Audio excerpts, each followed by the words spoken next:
And hello. So I'm Akira Hoseyamada from NTT Corporation. And this is a talk on a quantum proof technique for symmetric cryptography. And so this is the abstract of today's my talk. In this talk, I would like to focus on symmetric key cryptography rather than public key cryptography or protocols or and so on. And first, I would like to remark that symmetric key cryptography often relies on public permutations or public block ciphers. And such permutations or block ciphers are modeled as random permutations that allow adversaries to query not only to the oracle of P, but also to the oracle of its inverse in security proofs.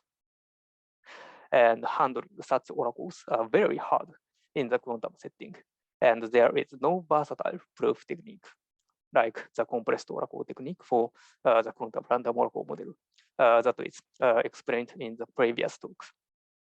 But still, we can achieve some cryptographically meaningful results on symmetric key schemes that involves public permutations by using a proof tool or proof technique to show some indistinguishability of certain quantum oracles. And basically, today's my talk is based on my paper with Kanyasuda, building quantum one-way functions from block ciphers, Davis-Meyer and Markov-Dangaard construction that we presented at Asia Crypt 2018.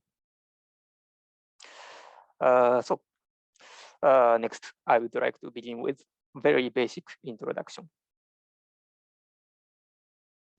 So as you know well, post-quantum security is one of the hottest topics in cryptology.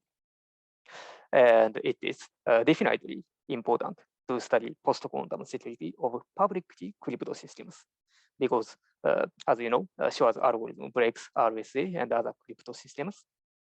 And some classical proofs, for example, some classical proofs in the random oracle model may not be valid in the quantum setting. I think you will agree that studying post-quantum security of public key crypto systems is extremely important.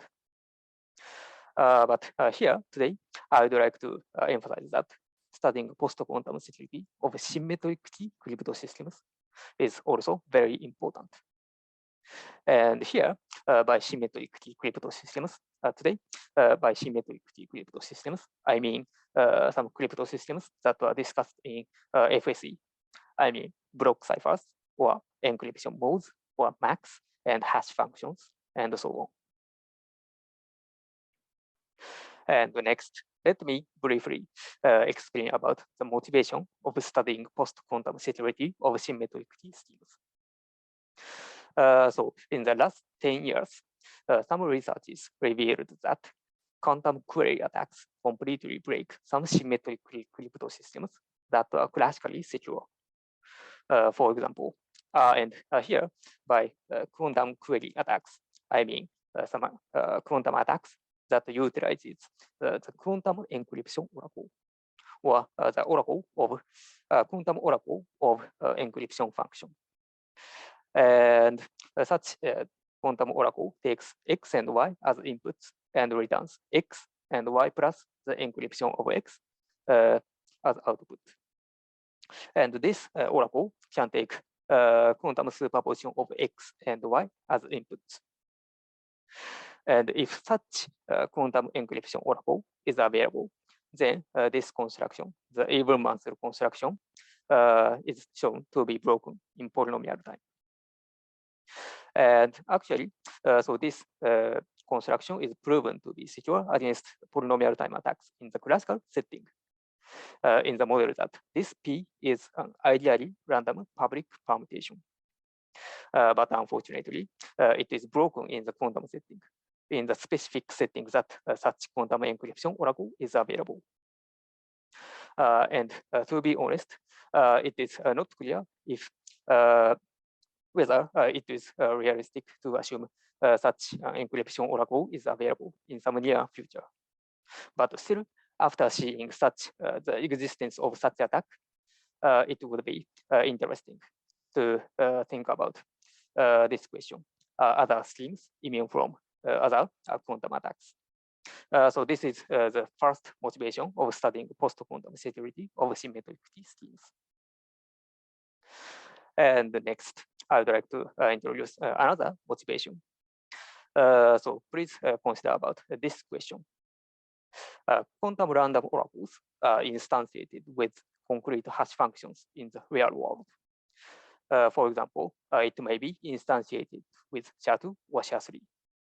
And such hash functions have some structures.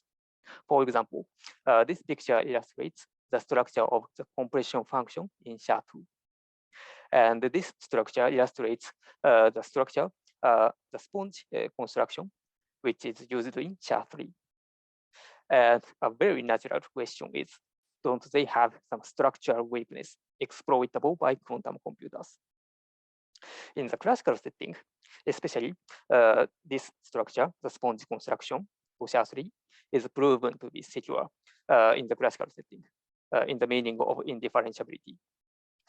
And so it is a very natural question to study. Whether to consider about whether this construction is also secure in the quantum setting. And next, this is the third motivation to study post-quantum security of symmetric T schemes. So the question is, what are the tight post-quantum security bounds of symmetric T schemes? And here, please note that tight security is very important for symmetric T schemes. Of course, tight security is also important for other schemes like public key crypto systems, but it is especially important for symmetric T schemes. And in general, when we achieve a tighter bound of a crypto system, then it means that we can achieve the same level of security with a smaller parameter or a smaller primitive. And sometimes symmetric T schemes are used in very small devices, IoT devices, such as RFID tag that cannot afford much resources for crypto systems. So it is very important for symmetric T schemes to study about the tight bound. And even if a scheme is proven to be post-quantum secure, the question of what is the tight security bound is non-trivial. So I think it is important to study the tight post-quantum security bound. And next, I'd like to explain about the difficulty of handling invertible permutations in the quantum setting. So as I mentioned before, symmetric crypto systems often rely on public or unkeyed random permutations or random block ciphers. For example, this construction, even Mansell construction, and this sponge construction used in SHA-3 relies on public permutation. And these constructions are in the classical setting. These constructions can be proven to be secure in the model that this P is publicly available random permutation. And similarly, this structure used for SHA-2 is also proven to be secure in some sense in the classical setting, in the model that public random block cipher is available. And the security of these schemes can be proven in the model of the ideal permutation model or ideal cipher model. And so next, I'd like to explain what is the ideal permutation model and ideal cipher model. These are the differences between the random oracle model and the ideal permutation model and the ideal cipher model. Recall that the random oracle model is the model that first, a function h is chosen uniformly at random. And we assume that the oracle of h is publicly available and given to the adversary. This is the random oracle model. And in the ideal permutation model, we assume that a permutation P is chosen uniformly at random, similarly. And in this model, we assume that the oracles of not only P, but also its inverse are publicly available and given to the adversary. And similarly, in the ideal cipher model, we assume that a permutation EK is chosen uniformly at random for each key K. And this is an ideal model of ideally secure block cipher. And in this model, we assume that the oracle of not only E encryption, but also its inverse or decryption is available, publicly available, and given to the adversary. And again, the very important point is inverse queries are allowed in the ideal permutation model and the ideal cipher model. And next, I would like to explain how, I would like to recall how the queries to the random oracles handled in the classical setting and in the quantum setting. So recall that, as mentioned in the previous lecture, in the classical setting, queries to the classical random oracle can be handled by using a technique called the lazy sampling technique. When a new value x is queried to h, the answer y is chosen uniformly at random on the fly. And this pair, x and y, is recorded. And when a value x is queried and it has been queried before, or if x is not a new value to h, then the recorded value y is returned as the answer. So in the classical setting, queries to a random oracle can be handled like this. And in the quantum setting, it seems at first glance, it seems very difficult to handle queries since all the possible inputs may be queried at once in the quantum superposition. But still, they can be handled similarly thanks to versatile proof techniques such as the compressed oracle technique by Chandler that is explained in the previous lecture. And next, so I'd like to explain what happens in the ideal permutation model or ideal cipher model. First, in the classical setting, though the distributions of P of X and P inverse Y are not uniform, the lazy sampling technique can also be applied. So actually, in the classical setting, there is no significant issue to handle inverse queries to permutations.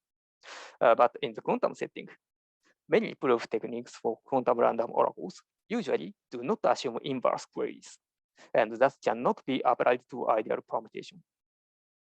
For example, the compressed oracle technique cannot be used directly for permutations because the quantum registers to record P of X and P of X prime are always entangled for distinct X and X prime. And if only forward queries were made to P, we could switch P to a random function H and then use the compressed oracle to the switched function H. But we have to handle inverse queries, so we cannot take this strategy. Actually, there are some papers that try to extend the compressed oracle technique to permutations. But so far, there is no published work that extends the compressed oracle technique in a very versatile way to permutations. And so in summary, here I'd like to remark that it is quite hard to handle public permutations in the quantum setting due to these reasons. And so next, I'd like to explain about what we did at Asia Crypt 2018. So after seeing this situation, we had this question: is there any meaningful security claim that can be proven in quantum ideal permutation model or ideal cipher model? And with some considerations, we showed that one-wayness and non-invertibility, or the premise resistance of a typical hash construction, the combination of Markov-Dangar and Davis-Meyer. And to prove these results, we took this strategy. First, we reduced the problem of breaking a symmetric key scheme to the relatively easy problem of distinguishing certain quantum oracles. And then we developed a tool or proof technique to show quantum oracle indistinguishability. And then we applied this tool or technique to the distinguishing problem of step 1. And this one, tool or proof technique, is the main topic of today's my talk. So next, I would like to explain what is our proof technique. First, I would like to explain the very general setting. So suppose that there is a quantum adversary who has a quantum computer, and this adversary is given an oracle access to either function f or function g.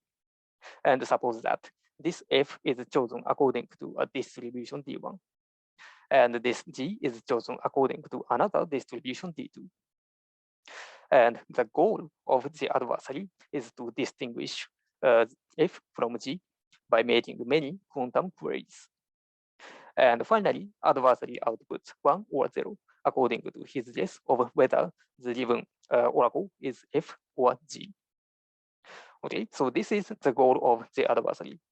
And next, our goal is to show that the ability of the adversary, or the distinguishing advantage of the adversary, which is defined like this, is very small.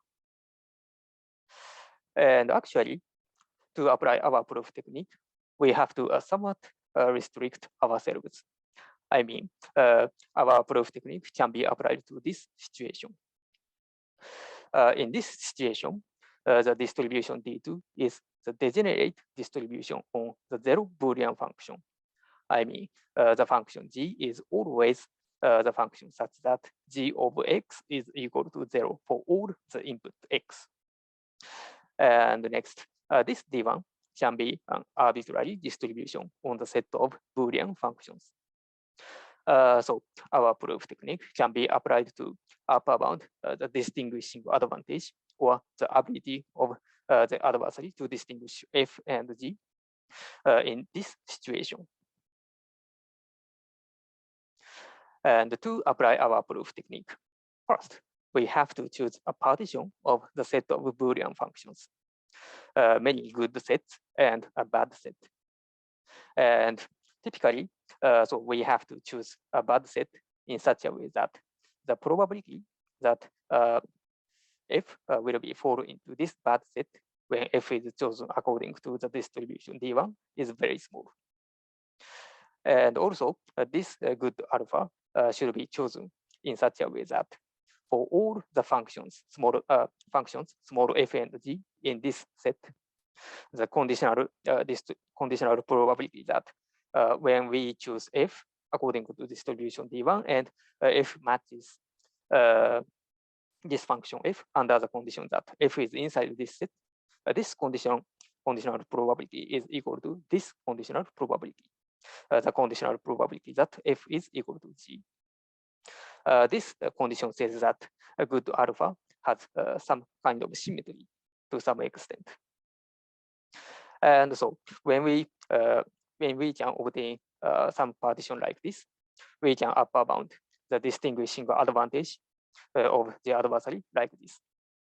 So again, let D1 be an arbitrary distribution on the set of functions, Boolean functions, and D2 be the degenerate distribution on the zero function.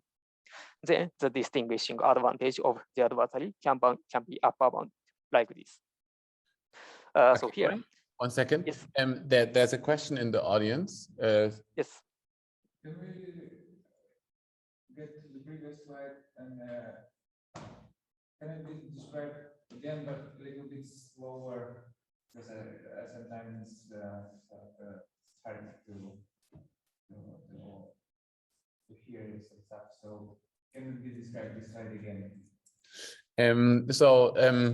The question is, could you maybe try to explain one more time what the idea is behind these good sets and the bad set? Okay. So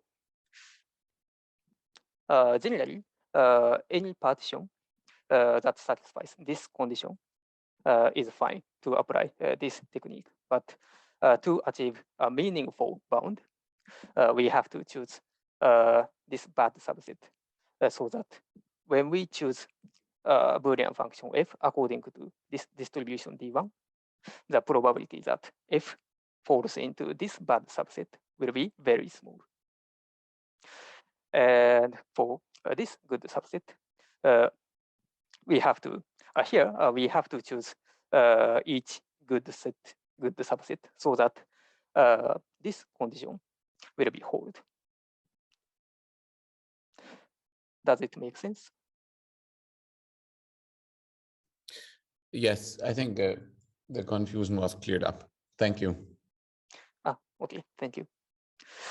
Okay, so I would like to get back to the next slide. And again, so this small q is the number of quantum queries made by the adversary. And this P1 good alpha is the probability that when we choose the function f according to distribution D1, then f will fall into the good subset. And this is the conditional probability that I mentioned here. So under the condition that f falls into good subset, good alpha, we have under this condition, the capital F will be is equal to small f. So this is P1F good alpha, and this is the bad probability.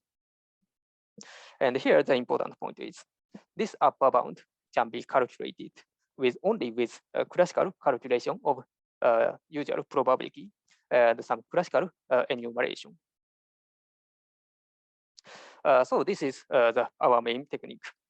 And since this expression of our technique is somewhat complicated, next I would like to explain how we can apply this technique with a very simple example. And this is the very simple example. So suppose that again, G is the zero function, always the zero function. And here suppose that D1 is the distribution like this. The small f is a Boolean function such that f of x is equal to 1 if and only if x is equal to a certain input x0. And this x0 is chosen uniformly at random at the beginning of the game. So suppose that D1 is a distribution like this. And actually, this situation is a decisional version of the famous Grover's problem. And next, to apply our proof technique, we have to choose a partition of the set of Boolean functions like this. And for this application, we choose partition like this. So we choose only a single good subset, which is defined to be the set of Boolean functions, such that the preimage, the number of preimage of 1 by f is equal to 1. And we choose the bad subset to be the set of remaining functions. And then we can easily calculate that the bad probability is equal to 0. And the good probability is always equal to 1. And we can also easily calculate that this conditional probability is equal to 1 over 2 to the power n. And this probability comes from the choice of x0. So x0 is chosen uniformly at random. This is the reason that this conditional probability becomes 1 over 2 to the power n. And so after obtaining these probabilities, and by using this upper bound, we can obtain upper bound of this distinguishing advantage. So substituting, so first, this bad probability is equal to 0. So the upper bound becomes like this. And next, since we have only a single good subset, this summation symbol can be omitted. And this good probability is equal to 1. And this conditional probability is equal to 1 over 2 to the power n. And we can also show that this amount of value is always equal to 1 with very simple calculation. And so finally, we obtain this bound. The distinguishing advantage can be upper bounded by 2q times the square root of 1 over 2 to the power n. And actually, this upper bound matches the trivial attack by using the global search. So this is an application of how to apply our proof technique to a very simple example. And the data to show some security claim of typical hash constructions, we will apply our proof technique to more somewhat complicated distributions.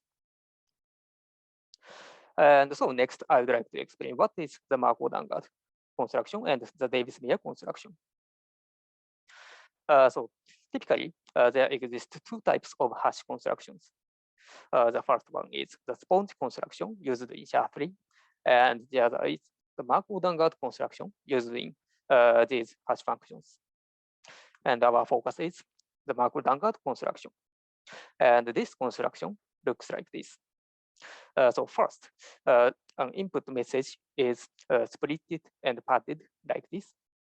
And the message blocks are iteratively processed by using a small compression function of fixed input and output length. So this construction, Markov-Dangar construction, converts a secure small compression function into a large hash function of variable input length. And typically, such small compression function is made from a secure block cipher. And a secure block cipher is converted into a secure compression function by using the Davis-Meyer construction or MMO construction or MP construction and so on. And for example, SHA-2 uses the Davis-Meyer construction. And this construction looks like this. So this the message block of the compression function corresponds to the key of the block cipher. And the chaining value of the compression function corresponds to the plain text to the block cipher. And the output of the compression function is computed like this. So this is the Davis-Meyer construction. And in summary, for example, SHA-2 is constructed like this. First, there is a block cipher, and it is converted into a small and secure compression function by using the Davis-Meyer construction. And finally, it is converted into a large hash function by using the Markov-Dangar construction. So this combination, Davis-Meyer and Markov-Dangar, is a very typical construction to achieve secure cryptographic hash function. And next, I'd like to recall important security notions of hash functions. So recall that there exist some very important and basic security notions. The first one is the preimage resistance or one-wayness. And the second one is collision resistance. And the third one is the second preimage resistance.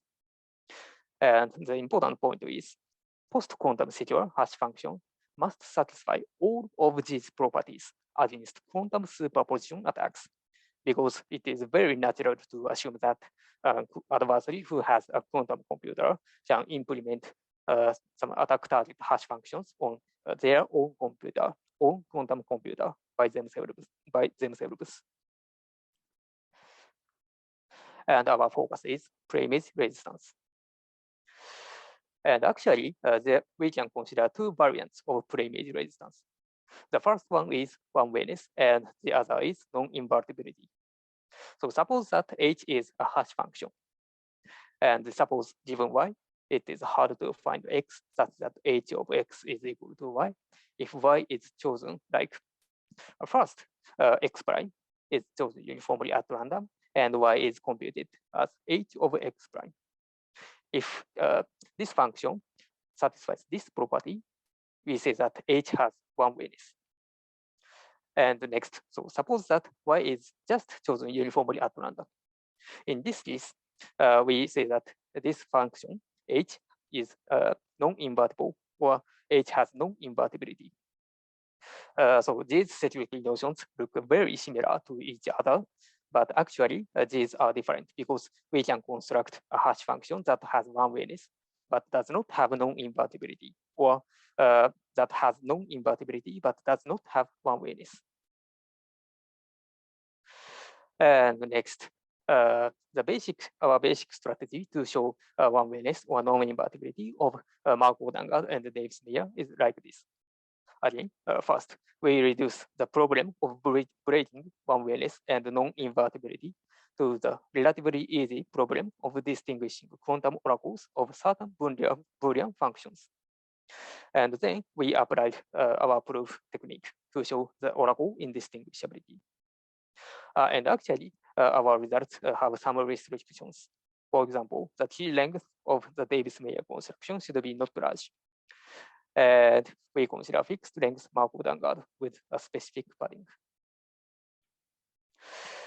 And so next, since first we have to reduce the problem of breaking these security notions to the problem of distinguishing some certain quantum oracles. Next, I would like to explain how we reduced the problem of breaking hash functions to the problem of distinguishing some quantum oracles.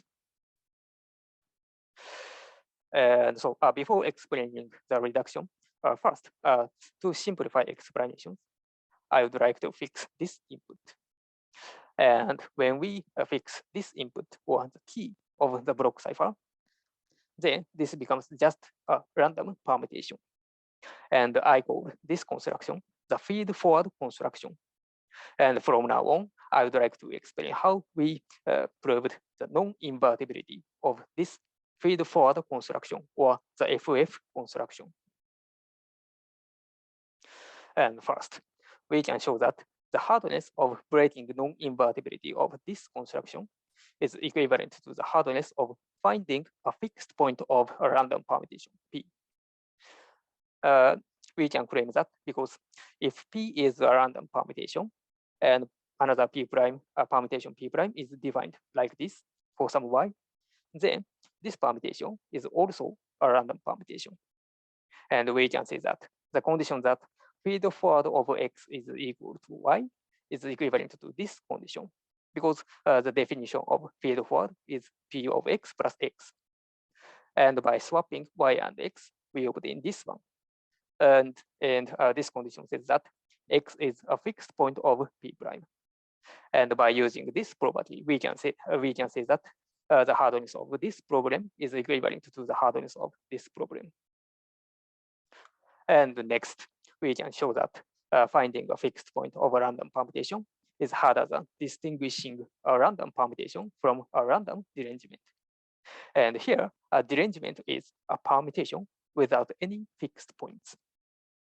This is very easy because when we have a quantum algorithm to find a fixed point of a random permutation, then it is very obvious that such algorithm can be converted into distinguish random permutation from random permutation without fixed points.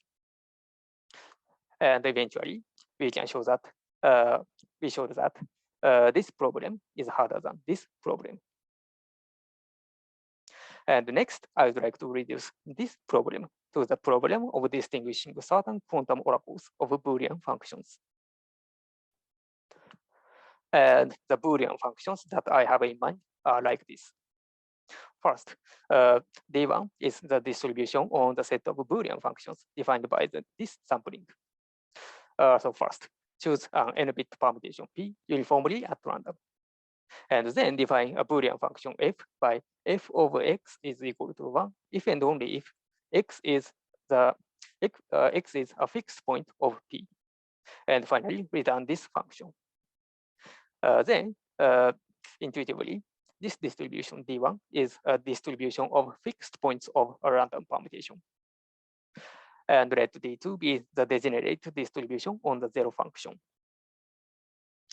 And so next, I would like to reduce the problem of distinguishing random permutation and random derangement to the problem of distinguishing this D1 and D2. So suppose that there is a quantum algorithm to distinguish random permutation or random derangement. And here, please note that A is given the oracle of not only P, but also its inverse. And from this algorithm, I would like to construct another algorithm B to distinguish D1 and D2. So first, B runs this algorithm A, and B simulates this oracle for A. And the simulation should be done in such a way that when f is chosen according to D1 or the distribution of fixed points, then the simulated function will be very close to random permutation. And if D2 is the degenerate distribution on the zero function, this simulated function will be very close to a random derangement. So next, I'd like to explain how B simulates this oracle. And here, I'd like to explain the simulation for forward queries. So first, B chooses a random derangement P0. And when A queries a value X, then B simulates a function like this. First, B queries the value X to its own oracle F. And if F of X is equal to 1, then B returns X itself to A. Else, if F of P0 of X is equal to 1, then B returns this value, P0 of P0 of X, to A. And finally, if both of these conditions do not hold, then B returns P0 of X. And here, please note that if F is chosen according to distribution D2, or F of X is always equal to 0, then B perfectly simulates random derangement, because step 1 and step 2 are never executed. And next, I would like to explain what happens if F is chosen according to distribution D1. So suppose that this is the graph of P0. I mean, each vertex corresponds to an n-bit string, and each edge means that this value is mapped to this value by P0. For example, if this value is X, then this value is P0 of X. And suppose that these white dots are preimage of 1 by F, and other black dots are preimage of 0 by F. And suppose that F of X is equal to 1. Then B just returns X itself to adversary A. This means that this graph is modified like this. And similarly, if F of P0 of X is equal to 1, for example, if X is this one, then B returns P0 of P0 of X. And this means that the graph is modified like this. And similarly, this part is modified like this. So this is the effect of the simulation of the adversary B. And so far, I have explained how the simulation for forward queries are performed. But response to inverse queries are simulated in the same way by substituting P0 inverse to this one. And here, please note that the simulation by B may be imperfect if F is chosen according to distribution D1, because, for instance, suppose a white dot is mapped to another white dot by P0. Then, by this simulation, the graph is modified like this. And this means that this graph has a collision, because this white dot is mapped to the white dot itself by the simulation, and this black dot is also mapped to this white dot by the simulation. So the simulation may be imperfect, but still we can show that the statistical distance between the distribution of random permutation and its inverse and the distribution resulted from B's simulation is very close. And here, please note that the statistical distance can always be used to upper bound the distinguishing advantage, regardless of the adversary is classical or quantum. And so, so far, in summary, we have shown that the advantage or the ability of adversary to invert the feed-forward construction can be upper bounded by the distinguishing advantage of the adversary to distinguish random permutation from random derangement. And this distinguishing advantage is further upper bounded by the distinguishing advantage between D1 and D2, plus some small error. And so what to do next is to upper bound this distinguishing advantage by using our proof technique. So yeah, I would like to explain how to apply our proof technique to D1 and D2. So recall that D1 is the distribution on the Boolean function defined like this. Intuitively, this is a distribution of fixed points of permutations. And D2 is the degenerate distribution on the zero function. And recall that to apply our proof technique, we have to choose a partition on the set of Boolean functions. And for these distributions, we choose a partition like this. We choose the bad set to be an empty set, and we choose good alpha to be this set. The set of Boolean such that the number of preimage of 1 by f is equal to alpha. Okay. So we choose a partition like this. And next, recall that our upper bound seems like this.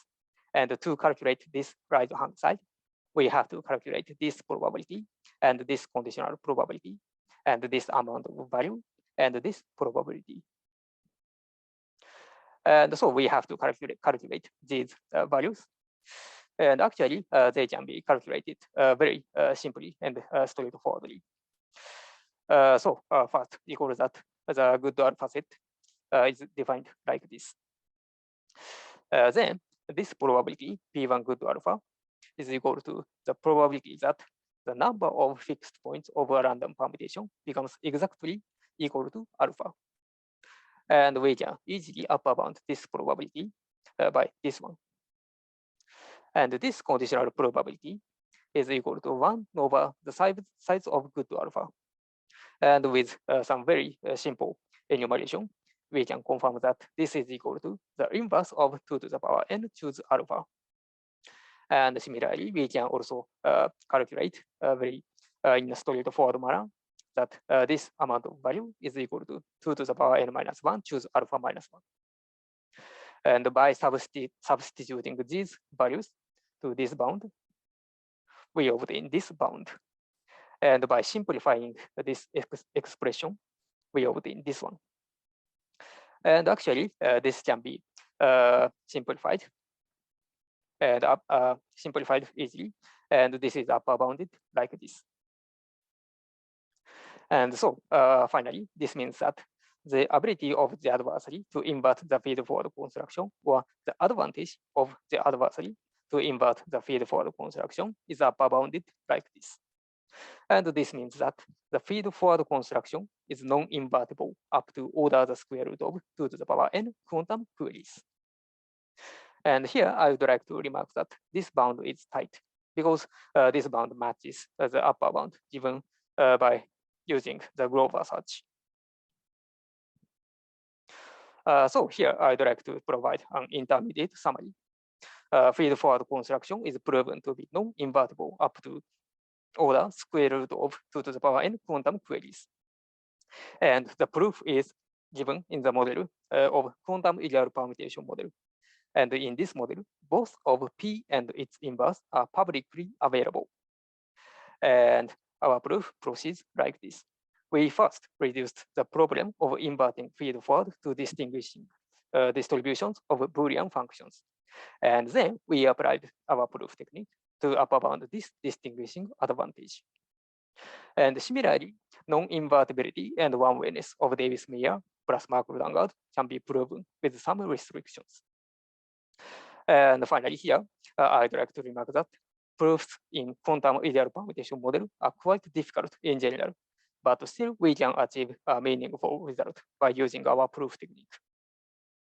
And here, next, since it seems that I have some enough time, next I would like to explain how the results on Davis-Meyer and Markov-Dangout plus Davis-Meyer are proven. So suppose that N is adding the length of permutation or length of plain text and ciphertext. And suppose that M is the key length of the block cipher and M is less than N. This restriction is needed due to some technical limitation. And our result is the Davis-Meyer construction is non-invertible and one-way up to the order of the square root of 2 to the power n quantum queries in the ideal cipher model. And here, please note that I'm omitting some polynomial factor here. But still, this bound is very close to the tight bound. And to show the non-invertibility of Davis-Meyer construction, again, we considered some distributions of Boolean functions. And again, D1, intuitively, D1 is a distribution of fixed points of ideal ciphers. But here, since ideal cipher has additional input key, the distribution D1 is somewhat more complicated than the distribution for feed-forward construction. And so again, and to apply our proof technique, we have to choose some partition. And for Davis-Meyer, we choose partition like this. Somewhat, and the set good alpha is looks like somewhat more complicated than the subset good alpha for the feed-forward construction. But idea is basically the same. I don't explain details, but by setting good subsets like this, we can again achieve a good upper bound of distinguishing advantage. And the next, so recall that the statistical distance can always be used to provide upper bounds, regardless of adversaries are classical or quantum. And for the Davis-Meyer construction, we can show that the advantage to break one wayness for Davis-Meyer construction can be upper bounded like this. And we can show that this amount of value is very small. So this is how we showed one wayness and non-invertibility of Davis-Meyer construction. And the next, for Markov-Dangard and Davis-Meyer, we considered a fixed input length Markov-Dangard construction. And we showed that this construction is non-invertible and one-way up to this quantum complexity in the ideal cipher model.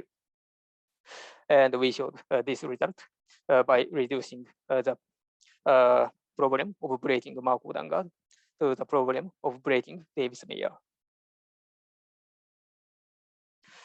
And so finally, I would like to provide some discussions on applicability of our tool. So to apply our proof technique, the target problem can be reduced to the problem of distinguishing Boolean functions with some distribution D1 from the zero function or the degenerate distribution D2. And to achieve a meaningful upper bound, D1 should not be far from D2. And D1 has some symmetry to some extent. Okay. And so far, I have explained that to apply our proof technique, the distribution should be distribution on the set of Boolean functions. But actually, our proof tool can be generalized to arbitrary distributions D1 and D2 on the set of arbitrary functions if D1 and D2 are highly correlated in this sense. So suppose that sampling from D1 can be realized like this.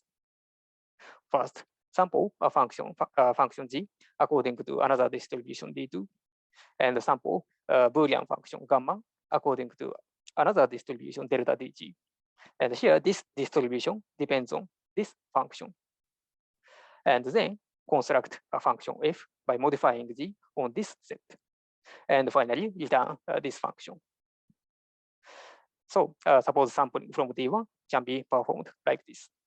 Then we can return upper bound of distinguishing advantage by first apply the original version of our proof technique for Boolean functions to this distribution for each function G, and then take expected value over the random choice of G. And so if such situation, under such situation, we can upper bound the distinguishing advantage like this. And actually, this proof tool is further generalized like this. So suppose that D1 and D2 be arbitrary distributions, and D bar be arbitrary distribution on the set of product set of functions. And suppose the marginal distributions of D bar is D1 and D2. Then the distinguishing advantage can be upper bound like this. This is just a simple probability. And this phi ig is A's quantum state just before the I's query when A interacts with the function G. And this projection is a projection from A's query register to this subspace. That is, this projection extracts the component of A's state such that f of x is not equal to g of x for A's I's query x. And so we have these generalizations, but the simple version is enough to show non-invertibility and one-wayness of feed-forward or Davis-Meyer. And so far, we haven't found any cryptographically non-trivial applications of the generalized versions. But still, it may help giving proofs or some intuitions to prove some meaningful results in the quantum ideal permutation model and the ideal cipher model. So finally, I would like to summarize today's my talk.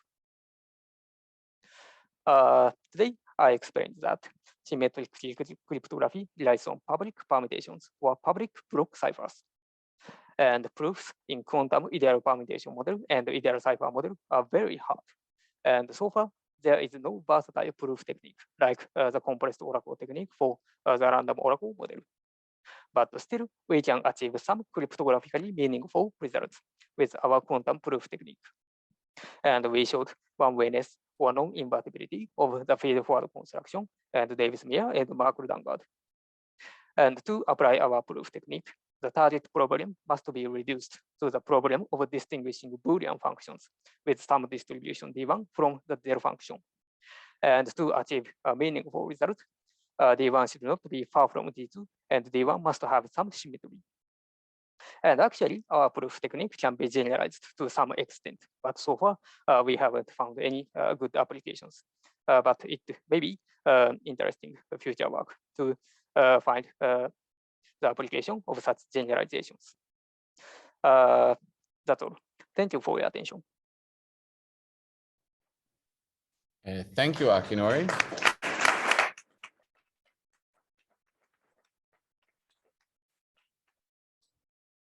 Are there any questions to Akinori? Several. Okay. Let's start with you. So what is the distinction you're making between one-wayness and non-invertibility? So the question is, what is the difference between one-wayness and non-invertibility? Okay.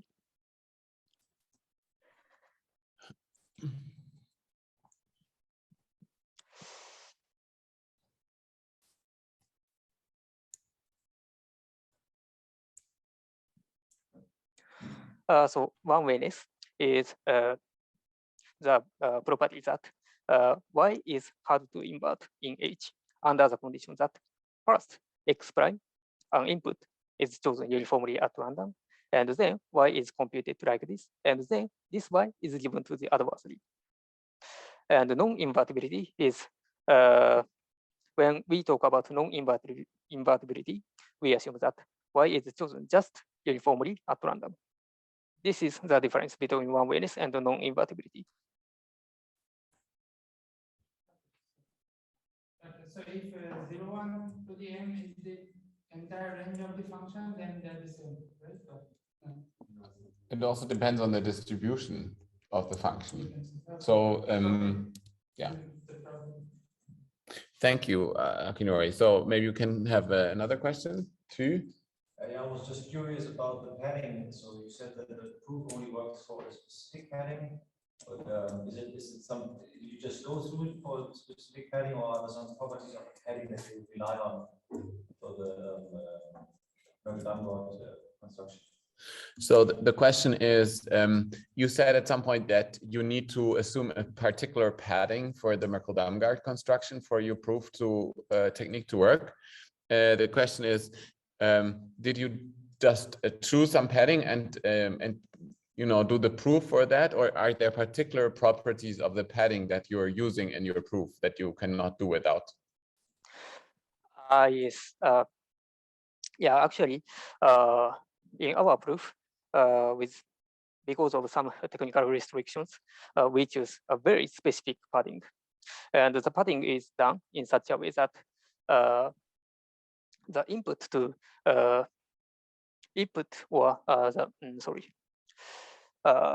key of the block cipher will not be repeated. We had to choose padding in such a way that due to some technical restriction. Okay, so if I understood correctly, you choose some padding so that if you apply Merkle-Damgard, then when you compute a particular hash, there's no two calls to the compression function or to the block cipher that have the same input. Yes, something like that. Yes. Okay, so you use a particular property of your padding. Yes, I think exactly. Yes. Any other questions? Yeah. I've got one more question. Do you need, you said the statistical distance always allows you to bound the distinguishing advantage, but you need the statistical distance of the full functions, not only of the outcomes for a subset of queries, right? Yeah, so the question is, at some point, you bounded, you extended a certain bound by adding a term equal to the statistical distance between two distributions, this capital delta. Yes. And Andy was just asking for a clarification whether this is really the statistical distance between the two distributions of the full functions. Yes, yeah, the full distribution. We took all the necessary things into account, and we considered the full distribution of the problem. Right, and then it makes sense, right? So it's not sufficient to know the statistical distance between, say, Q-query outcomes. Yeah, so Andy is asking, it's not sufficient to know that the statistical distance of any Q input-output pairs of the two respective functions is small, right? You get a marginal distribution of any set of Q input-output pairs for the two distributions. If they have small statistical distance, that's not sufficient, right?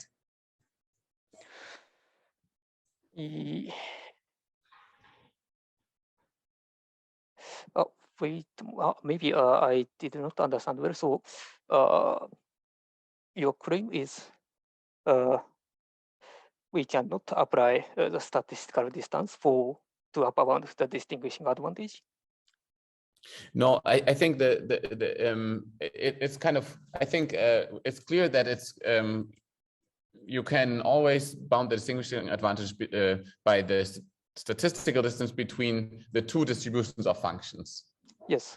But I think what Andy was alluding to is that this seems a bit like overkill if you're only querying, making two queries, because you learn much less about the function. Yeah, okay, I understand. I'm sorry. Yes. Definitely, yes. It is very kind of overkill, and we did not want to use such a technique to upbound the distinguishing advantage. But this is the only thing what we could to achieve a meaningful result. Okay, thanks. I think that answered the question. One more question, yes? Yeah, so I sort of lost at the point where he said that D1 and D2 are indistinguishable, but D2 is like the degenerate distribution, right? And D1 is coming from the distribution of any Boolean function. So, like intuitively, these two are very different distributions, right? So, how did you found the distinguishing advantage? So let me rephrase your question whether I understood it correctly. So you're asking that what is required for the proof technique to be applicable is that you have two distributions. One of them is the constant distribution on the zero function, and the other one is indistinguishable from that all zero distribution. Is that correct, Akinori? Yes, correct. Yes. How does that show up in the distinguishing advantage? This distance from the zero distribution function? Yes. So how does the distinguishability of D1 from D2, which is the all zero function, show up in the final bound? That is the question. The distinguishing advantage between D1 and D2 appears like this. First, we showed that the advantage to invert feed forward can be upper bounded by the distinguishing advantage to distinguish random permutation from random derangement or random permutation without fixed points. And then we reduced this problem to the problem of distinguishing distributions on Boolean functions D1 and D2. So does it make sense? Right, and this is with Q prime queries, and Q prime queries are approximately the same number as the original Q queries of the adversary. Yeah, yes, exactly, yes. Okay, does that answer your question? Okay. Any more questions? Okay, that doesn't seem the case. So thanks again, Akinori, for a great talk. Let's give Akinori another hand. Thank you so much.